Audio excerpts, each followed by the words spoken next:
அனைவருக்கும் வணக்கம். நான் உங்கள் சர்க்கரை சூர்யா. உங்களை மீண்டும் மீண்டும் சந்திப்பதில் எனக்கு மிக மகிழ்ச்சியாக இருக்குங்க. நான் நேற்றைய பதிவில் சொல்லியிருந்த மாதிரி இது பெற்றோர்களுக்கான ஒரு அருமையான பதிவு. என் அன்பு பெற்றோர்களே, நிறைய பெற்றோர்களுடைய மனநிலை என்னவா இருக்குன்னா, ஸ்டேட் போர்ட் பாடத்திட்டம் மிக எளிமையான பாடத்திட்டம் என்றும், சிபிஎஸ்சி பாடத்திட்டம் தான் ரொம்ப கடினமான பாடத்திட்டம் அப்படின்னும் நிறைய பெற்றோர்கள் மனதளவில் நினச்சிட்டு இருக்கீங்க.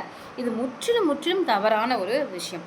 இருக்கிறதுலையே சிபிஎஸ்சி பாடத்திட்டம் தான் மிகவும் எளிமையான ஒரு பாடத்திட்டம்னு நான் சொல்லுவேன். இப்போ உங்களுடைய அதுக்காக நம்மளுடைய ஸ்டேட் போர்ட் பாடத்திட்டம் சலைச்சது இல்லைங்க. நம்மளுடைய ஸ்டேட் போர்ட் பாடத்திட்டமும் ஒரு ஆசிரியர் 2 ஆசிரியர் இல்லைங்க, பல ஆசிரியர் குழுக்கள் இணைந்து ஒவ்வொரு புத்தகத்துக்கு பின்னாடியும் பாருங்கள், அந்த புத்தகம் வடிவமைக்கப்பட்டது பல ஆசிரியர்கள் குழுக்கள் இருப்பாங்க, அதை ஆய்வு செய்பவர்கள் இருப்பாங்க, அதற்கு ஒப்புதல் அளிக்கக்கூடிய ஆசிரியர் குழுக்கள் தனியாக இருப்பாங்க. பள்ளி கல்வித்துறை அதிகாரிகளும் இறுதியாக அதை ஆய்வு செய்து ஒப்புதல் அளித்த பிறகு தான் நமக்கு அது பாடத்திட்டமாக நமக்கு வருது. அப்போ எந்த அளவில் குழந்தைகளினுடைய வயது வரம்பு, அவர்களுக்கான அறிவுத்திறன் எவ்வளவு நம்ம கற்றுக் கொடுக்கணும், எவ்வளவு வினாவிடைகள் எழுத போகிறாங்க, எவ்வளவு மதிப்பெண்கள் இருக்கணும், எத்தனை பாடங்கள் இருக்கணும், எதையெல்லாம் பாடங்களில் கொண்டு வந்திருக்கணும்ன்றது முழுவதுமாக ஆய்வு செய்வது தான் நமக்கு பாடங்கள் வருது. அதனால் ஸ்டேட் போர்ட் என்பது சலைச்சது இல்லைங்க. நான் மறுபடியும் சொல்கிறேன், சரிங்களா?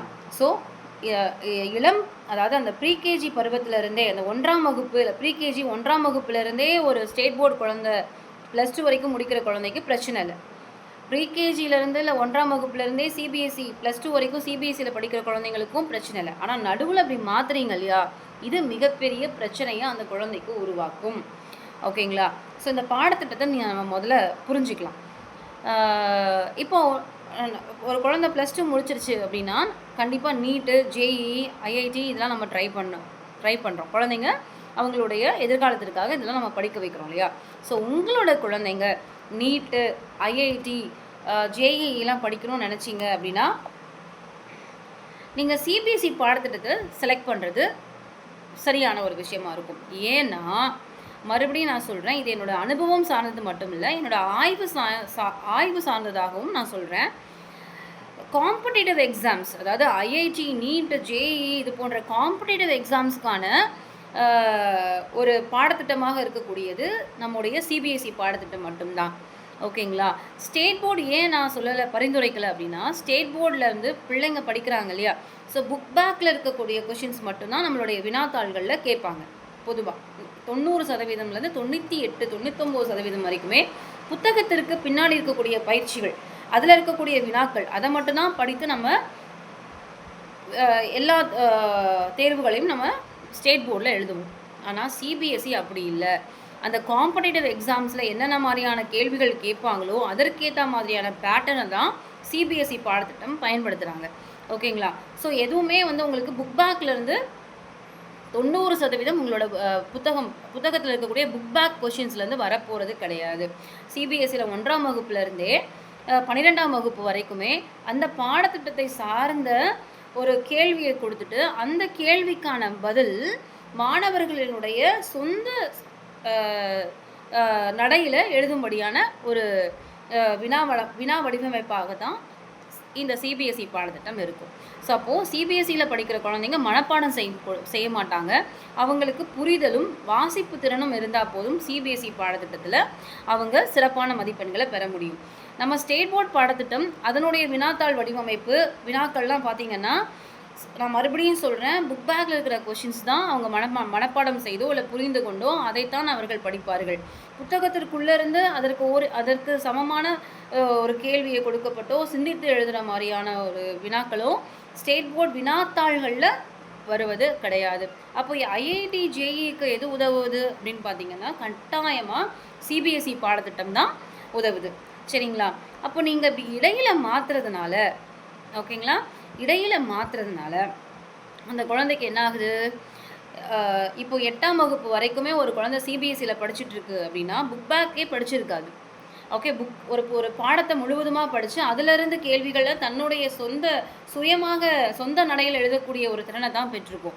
இப்போ நீங்கள் ஸ்டேட் போர்டில் 9th 10th 11th 12th நீங்கள் ஸ்டேட் போர்டில் போட்டிங்கன்னா அது அழுத்தம் அதிகமாக இருக்கும். ஏன்னா புக் பேக்கில் என்னென்ன கொஷின்ஸ் இருக்கோ 20 கொஷின்ஸ் இருக்குன்னா 20 கொஷின்ஸையும் ஒரு பாடத்தில் மனப்பாடம் பண்ணி ஆகணும், இல்லை புரிந்து கொண்டு அதற்கு விடையை எழுதக்கூடிய ஒரு திறனை பெற்றிருக்கணும் இல்லைங்களா.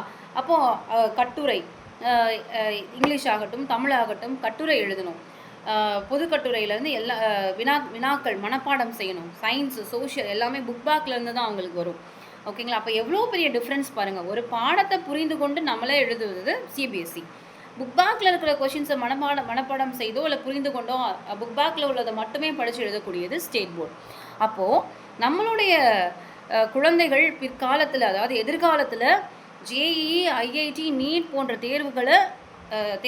தேர்வுகளில் அவங்க நல்ல மதிப்பெண்கள் பெறணும்னா சிபிஎஸ்சி பாடத்திட்டத்தை எடுக்கிறது மிகவும் அறிவு சார்ந்த ஒரு விஷயம். இப்போ இதை இப்படி எடுத்துக்கலாம். ஆனால் இதில் இன்னொரு ட்விஸ்ட் இருக்குங்க. ஸ்டேட் போர்டில் படிக்கக்கூடிய எந்த மாணவனாலையும் சிபிஎஸ்சி பாடத்தை ஈஸியாக படிச்சிட முடியும். ஏன்னா அவனுக்கு ஆல்ரெடி புரிந்து கொள்ளக்கூடிய திறனும் இருக்குது, மனப்பாடம் செய்யக்கூடிய திறனும் இருக்குது. எவ்வளவு வினாக்கள் கொடுத்தாலும் எழுதக்கூடிய திறன் நம்மளுடைய ஸ்டேட் போர்டு மாணவனுக்கு இருக்குது. அப்போ ஒரு ஸ்டேட் போர்டு மாணவன் சிபிஎஸ்சி பாடத்திட்டத்தை எந்த வகுப்பில் எடுத்தாலும் அவனால் நல்ல மதிப்பெண்கள் பெற முடியும். அவனுக்கு புரிதலும் வாசிப்பு திறனும் இருக்கும் பட்சத்தில், ஆங்கிலமும் தமிழும். ஓகேவா. ஆனால் சிபிஎஸ்சி மாணவனால் நிச்சயமாக ஒரு ஸ்டேட் போர்டு சிலபஸில் போய் நீங்கள் மாற்றினீங்கன்னா நடுவில் கட்டாயமாக அது எளிமையாக இருக்காது, மாணவனுக்கு கடினமாகத்தான் இருக்கும். ஸோ சிபிஎஸ்சியிலேருந்து ஸ்டேட் போர்டு மாற்றுவது மிகவும் தவறானது அப்படிங்கிறது என்னுடைய அனுபவம் சார்ந்தது, ஆய்வுகள் சார்ந்தது. ஓகேங்களா. ஸோ நீங்கள் ஸ்டேட் போர்ட்லேருந்து சிபிஎஸ்சி எப்போ வேணாலும் நீங்கள் குழந்தைய மாற்றிக்கலாம். உங்களோட குழந்தை நல்லா வாசிக்கிறான், நல்லா புரிஞ்சுக்கிறான்ற பட்சத்தில். ஆனால் சிபிஎஸ்சியிலேருந்து நீங்கள் ஸ்டேட் போர்டுக்கு மாற்றுறது அந்தளவுக்கு அறிவு சார்ந்த ஒரு விஷயமாக இருக்காது. அந்த குழந்தைக்கு கொஞ்சம் பேர்டனாக இருக்கும், சுமையாக இருக்கும். புரிஞ்சுதுங்களா. நான் மறுபடியும் சொல்கிறேன், நீங்கள் உங்களோட குழந்தைக்கு எதிர்காலத்தில் நீட், ஜேஇ, ஐஐடி கொடுக்க போகிறீங்க, அந்த பயிற்சி அளிக்க போகிறீங்க அப்படின்ற பட்சத்தில் நீங்கள் சிபிஎஸ்சியை எடுத்து படிச்சிங்கன்னா அந்த குழந்தைக்கு மிகவும் உபயோகமாக இருக்கும். ஓகேங்களா. ஸோ ஸ்டேட் போர்டில் எடுத்து படிக்கும் பொழுது புக் பேக்கை மட்டும்தான் அவங்க படிப்பாங்க. அது அவங்களுக்கு மேலும் எக்ஸ்ட்ரா ஒரு கோச்சிங் போய் அந்த கோர்ஸை நம்ம கற்றுக்கிற மாதிரி இருக்கும். ஓகேங்களா. இப்போது உங்களுக்கு விவரங்கள் சரியாக இருக்கும்னு நினைக்கிறேன்.